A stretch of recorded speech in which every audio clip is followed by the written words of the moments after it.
আজি আমি সহজ নিয়মত বৰ্গমূল কেনেকৈ ধৰণে নিৰ্ণয় কৰিম তাৰ বিষয়ে আলোচনা কৰিম। ঠিক আছে, আজি আমাৰ প্ৰথমতে সহজ নিয়মত বৰ্গমূল উলিয়াবলৈ হ'লে আমি 1ৰ পৰা 9লৈকে, বিশেষকৈ আমি 1ৰ পৰা 9লৈকে বৰ্গখিনি মনত ৰাখিব লাগিব।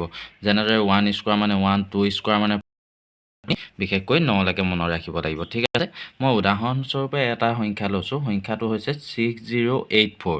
আমি এতিয়া দীৰ্ঘহৰণ নকৰাকৈ বা উৎপাদক পদ্ধতিত নকৰাকৈ আমি ছুটি নিয়মত কেনেদৰে ইয়াৰ বৰ্গমূল নিৰ্ণয় কৰিম। ঠিক আছে, ইয়াৰ প্ৰথমতে আমি চাব লাগিব এককৰ ঘৰৰ অংকটো। ইয়াত এককৰ ঘৰৰ অংকটো কি আছে? 4 আছে।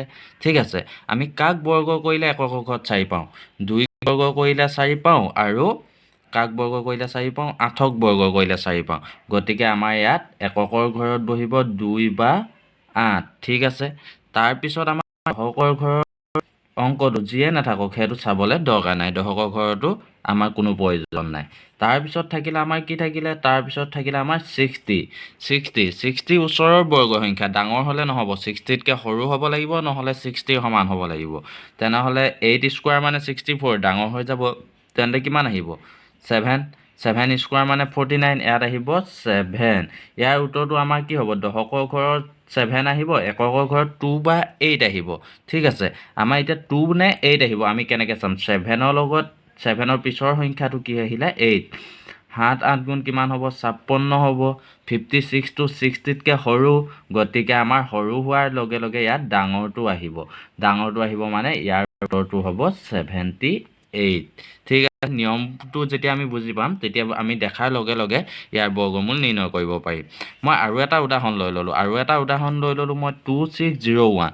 ঠিক আছে, আমাৰ ইয়াত এককৰ ঘৰত কি আছে? 1 আছে। 1 আমাক কাক বৰ্গ কৰিলে 1 পাওঁ?